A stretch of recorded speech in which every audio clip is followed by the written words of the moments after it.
Hi, Assalamualaikum warahmatullahi wabarakatuh to my beloved lecturers and fellow friends.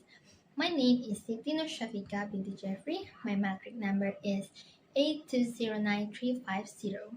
And today, I invite you to listen not just with your ears but with your heart.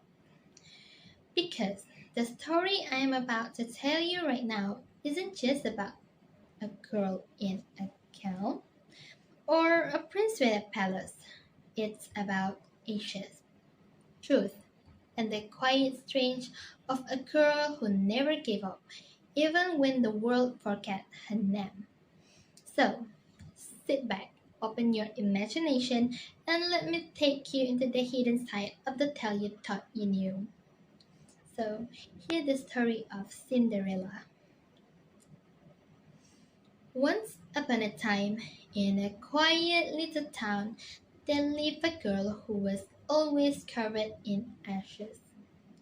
They called her Cinderella, not out of kindness but mockery. Her real name, Ella. But ever since her mother died and her father remarried a woman with two cruel daughters, everything changed.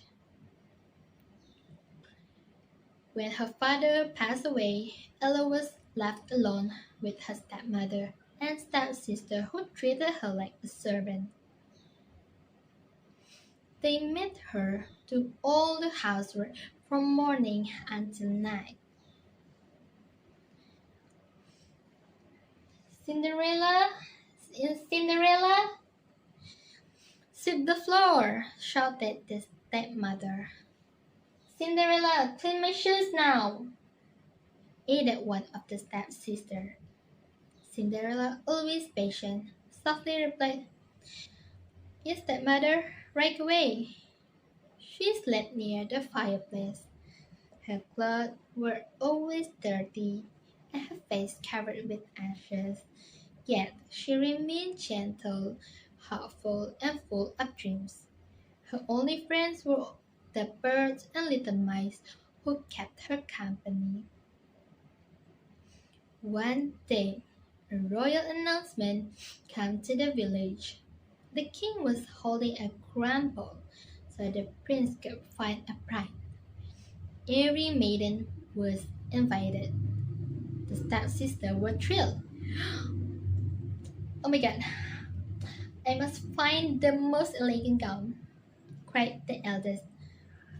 Oh well, the prince will surely choose me, said the other proudly.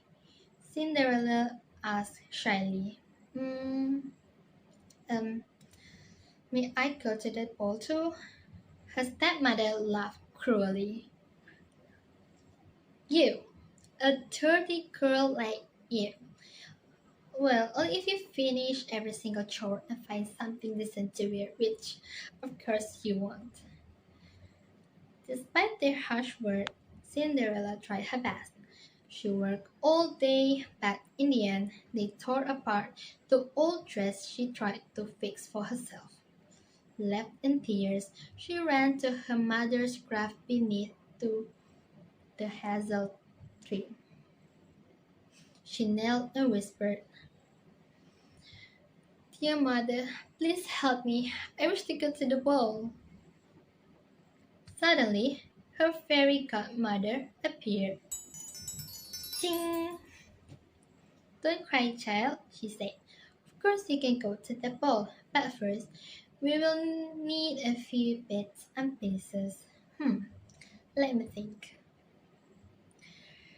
Mm, get me one pumpkin, six little mice, one large rat, and six lizards.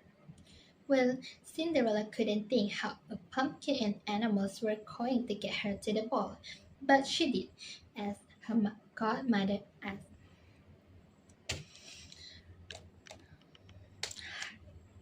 Her fairy godmother waved her wand, and ding ding whoosh, the pumpkin disappeared, and in its place stood a beautiful couch. Then she waved her wand again, The 6 little mice turned into a team of handsome carriage horse. The rat was still a rather fat coachman, and the lizard became 6 footmen. So now Cinderella had a lovely coach to take her to the ball, but she was still in her rags. Her godmother smiled and tapped her once with her wand. Immediately, Cinderella was dressed in shimmering gold. Now off you go, said her godmother. But remember, Cinderella, at midnight everything will go back to the way it was. So you must be home before then. Cinderella promised, then stepped into her beautiful coach. The 6 horses set off toward the king's palace. At the ball, the prince noticed her at the moment she entered.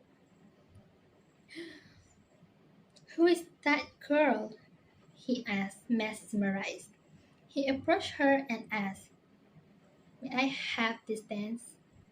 Cinderella smiled and nodded. Yes, yes, your highness. They danced the entire evening. The prince never left her side, but when the clock struck midnight, Cinderella remembered her promise. She rushed out of the palace, and in her haste, she lost one of her glass slippers on the staircase. The next day, the prince declared he would marry the girl whose foot fit the slipper. He, he and his servant went from house to house. When they reached Cinderella's home, the stepsister pushed forward. The first one forced her foot in. See, see, it fits. But the servant noticed blood dripping. No, you feel your heel is bleeding, miss. The second tried as well, but her toes wouldn't fit. Then Cinderella stepped forward. You! The stepmother snapped. You're just a servant. Stay back. But the prince said firmly, No, no, let her try. Cinderella slipped her foot into the slipper. It fit perfectly.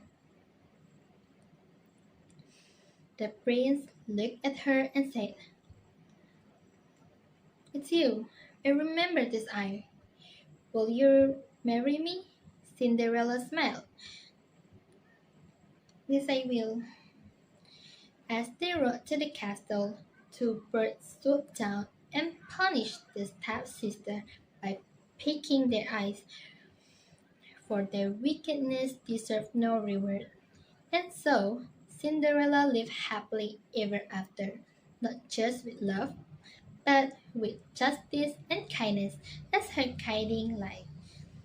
Thank you for watching.